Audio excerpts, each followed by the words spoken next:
Nice for day everyone! My name is Joanne, Senior Sales Consultant. Welcome back to my channel. Sa video po na to, ang pag-uusapan naman natin ay ang tungkol po sa 2022 na Ford Ranger FX4 Max. Tinagurian po itong The Baby Raptor dahil halos magkahawig po sila ng Raptor. May pagkakaiba lang po sila sa features. At dahil hanggang ngayon ay pinipilahan pa rin po ang ating Raptor, ay baka naman makonsider nyo etong aking i-review ngayon, ang ating Ranger FX4 Max. Tara, simulan na po natin.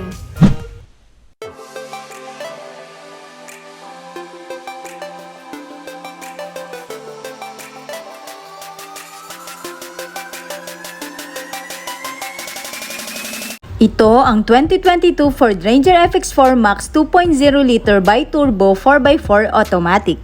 Ang FX4 Max ay next na variant po sa Wildtrak. Kaya mas mahal po ito sa Wildtrak, pero mas mura naman po siya sa Raptor. At ito ay nagkakahalagang 1,758,000 pesos. Ang FX4 Max ay may 6 na color na pagpipilian. Una na dyan ang Arctic White, True Red, Absolute Black, Meteor Gray, Conquer Gray, and ang Blue Lightning na exclusive lang po sa FX4 Max. Ang FX4 Max ay mayroong anti-lock braking system kaya siguradong mananatiling control natin kahit nagpepreno. Meron din itong electronic brake force distribution kaya mapapaikli ang distansya ng pagpepreno. Equipped din ito ng electronic stability control including rollover mitigation and traction control.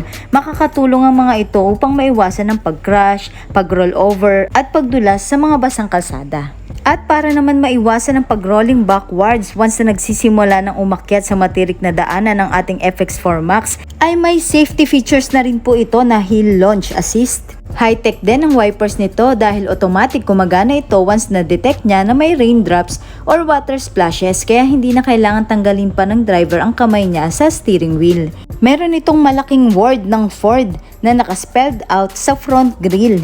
Ito ang isa sa dahilan kung bakit tinaguri ang The Baby Raptor ang ating FX4 Max. Meron itong gloss gray finish na front bumper para bagay naman po sa ating front grille.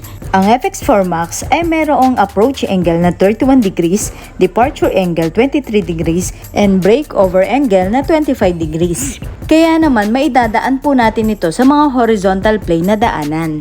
Ang FX4 Max ay naka-projector headlamp na, kaya focus po ito sa daanan at hindi po sabog. Sinamahan din ito ng halogen front fog lamps for added visibility. Pag-usapan naman po natin ang under the hood.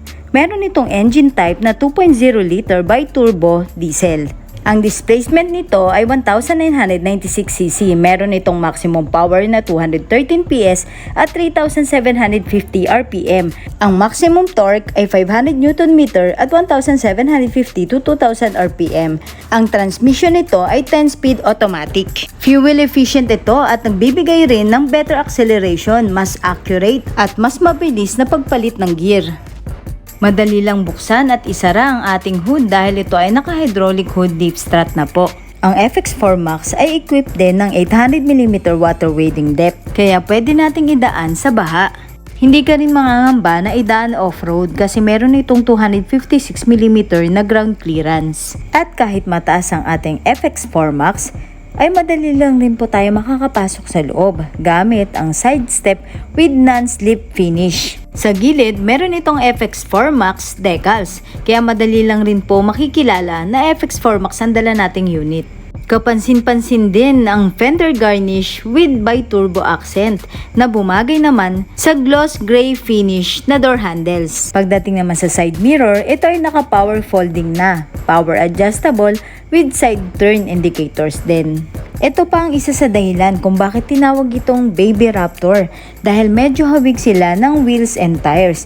Meron itong 265/70 R17 na BF Goodrich all-terrain. Mas matibay ang sidewalls than standard factory tires. Ang wheel size nito ay 17-inch alloy wheels. Equipped na rin ito ng fender flares. Bukod sa dagdag forma ito, ay mas naging rugged ang dating ng FX4 Max. Nakakatulong rin ito upang maiwasan ang magka-damage ang body ng FX4 Max. Dahil sa mga bagay tulad ng mga batong maliliit na pwedeng tumalsik habang dumadaan tayo sa off-road dahil sa malalaking gulong ng FX4 Max. Sinamahan na rin ng mudguards para less ang talsik ng putik sa katawan nito.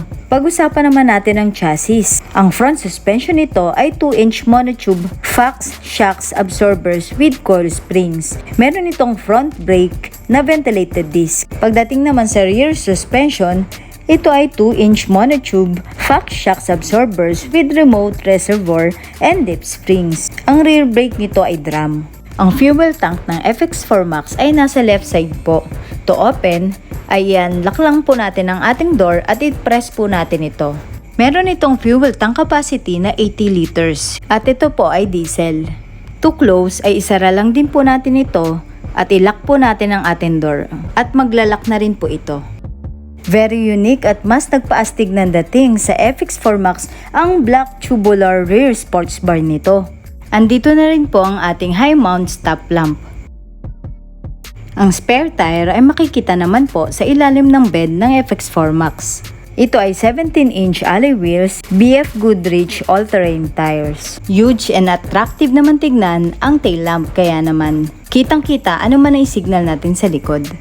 Para naman sa safe at mas mabilis na pagpapark natin ay meron na rin itong rear parking sensor. May ilaw ang bawat side ng plate natin para naman visible ito sa gabi. Ang FX4 Max ay equipped din po ng bed liner. Bukod sa madali itong linisan, is pinoprotektahan na rin po nito ang bed sa dents and scratches, pati na rin po sa rust and weather damage.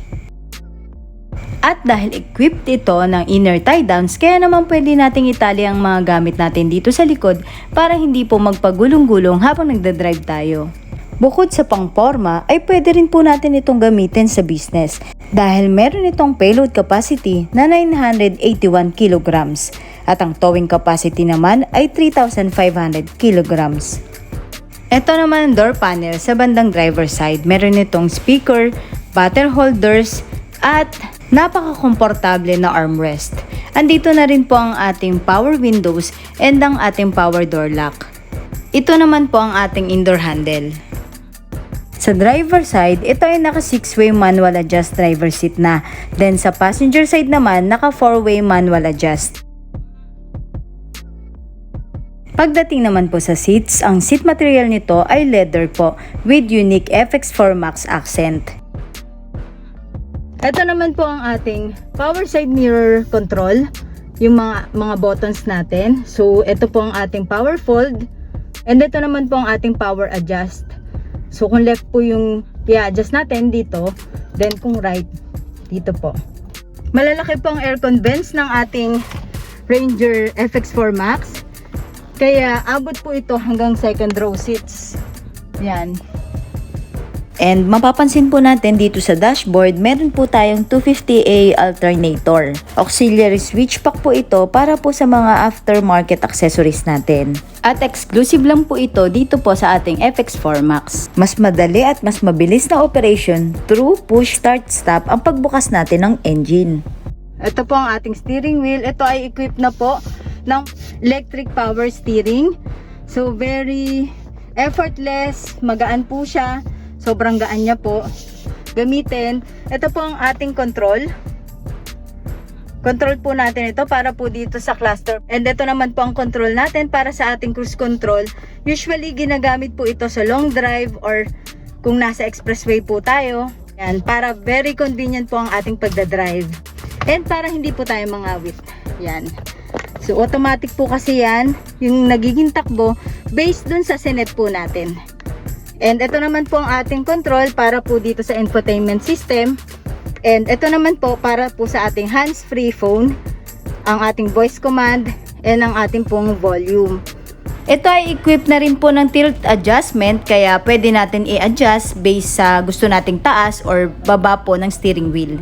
Ang steering wheel ay naka-leather wrapped with contrast stitching. Ang cluster screens nito ay dual color 4.2 inch na po, kaya madali nating makikita ano man ang nangyayari po sa unit natin. Dito naman po sa center console, ito po ang ating center armrest. Yan, naka-leather na po ito with gray na stitching, and open natin, 2-layer. Yan. So, ito po ang tray natin dito. Anything, pwede po tayo maglagay ng kasya dyan. And dito po sa loob, yan, malalim po at marami po talaga tayong may lalagay na gamit. May dalawang cup holders din po. Very convenient po ito kung may dala po tayong water or anything na drinks, or kung magda-drive-thru po tayo. Ito po ang control natin or switch para po sa ating 4x4 settings. Ito naman po ang ating traction control. Ginagamit ito upang matulungan ng driver na makapag-accelerate pa rin sa madulas na kalsada. Ito naman po ang e-locking rear differential. Nilalak naman ito ang dalawang gulong sa likod. Ginagawa ito pag naka-low 4-wheel drive tayo. Usually nangyayari ito pag may mga sticky obstacles po tulad ng mud and sand. Kapag dumudulas lang o paikot-ikot lang po ang gulong dito. At ito naman po ang hill descent control. Isa itong driver assistance naman na kinokontrol ang pagbaba sa burol o bundok nang hindi na po natin kailangan gumamit pa ng brake. Meron din po tayo ditong tray. Pwede nating ilagay ang cellphone natin dito while charging. Dito po sa ating dalawang USB port at dito po sa isang 12 volt socket natin. At pwede po dito ang magkaibang aircon temperature dahil ito ay equipped po ng dual zone automatic air conditioning. Ito po ang isa sa nabago dito sa 2022. Wala na po ang CD player or CD slot natin dito. Usually po kasi ang mga music natin ay nasa cellphone na po natin. At pwede po nating i-connect dito sa 8-inch color touch screen natin using Apple CarPlay, Android Auto, or Bluetooth po. Equipped na rin po ito ng Sync 3 with voice activated controls. Kaya naman pwede natin iutos dito like ng messaging, calls, music at iba pa po. At talaga namang feel natin ang music trip natin dito sa FX4 Max dahil equipped po ito ng 6 na speakers. Next ay ang ating rear view mirror. Ito pa yung isa pa po sa nabago. Dati po kasi ito ay electrochromic rear view mirror. Nag-automatic auto din po ito dati. Ngayon po ito ay day and night na lang. Kaya ima-manual adjust po natin ito pagdating po sa gabi para hindi po tayo masilaw kapag naka-high beam po yung nasa likod natin. Ito po ang ating map lights. Nga lang, lobat, kaya walang ilaw. And then, ito po ang ating eyeglass holder. So, malaki po siya. So, any size, eyeglass or sunglass, pwede po dito. Pagdating naman po sa sun visor, check natin. So, ito po, vanity mirror with cover lang siya. And, ganun din po, dito sa ating, yan, passenger side. So, isa pa po sa nabago is nawala na rin po ang ating grab handle dito po sa driver side. Kasi usually nga po, ang gumagamit lang yan ay mga passenger po. Yan. Dahil kalimitan ginagamit yan kapag biglang preno or mabilis po yung takbo. Meron din po tayo ditong compartment dito po sa harapan ng ating passenger side para meron po tayo ditong additional na lagayan po. Kalimitan ang inilalagay po dito ay ang ating service booklet at manual po ng unit. Para naman sa added safety, equipped po ito ng driver and passenger airbags. Ito naman po ang door panel dito sa second row seats. Meron itong speaker, bottle holder, komportableng armrest, may sariling power window switch, and indoor handle. I-check naman po natin ang second row. Ito ay very spacious. Meron din po tayo ditong 12 volt power outlet. Dito po sa likod ng ating center console armrest. Yan. Para meron po tayo ditong socket sa mga nakaupo po dito sa second row seats. Meron din po tayong map pockets dito po sa likod ng passenger seat and sa likod din po ng driver seat. Ito po. Yan. Napaka-komportable rin po umupo dito sa second row seats. Meron tayong center armrest and 2 cup holders po para kung meron tayong drinks na dala or magda-drive-thru tayo, meron po tayong lagayan ng drinks. And napakadali lang rin po itong ibalik kasi ito ay fold-up function po. Yan. And equip na rin po ito ng Isofix anchorage points. Yan. Para po sa safety ng mga bata. And meron po tayo ditong 3-point ELR. Yan. 3 po. Para po sa safety ng ating passenger dito sa second row seats. At isa pa sa maganda dito sa ating FX4 Max, pag binuksan po natin dito sa ilalim po ng ating bench seat, meron po ditong dalawang box na pwede nating lagyan ng anything na pwede po dito, nakasya. And meron din po dito sa likod po ng ating sandalan, andito po ang ating mga tools and pwede tayong maglagay dito ng anything na kasya rin po dito or other tools pa po na gusto nating ilagay. Meron din pong dalawang hooks, pwede nating sabitan ng hanger or anything na gusto po nating isabit.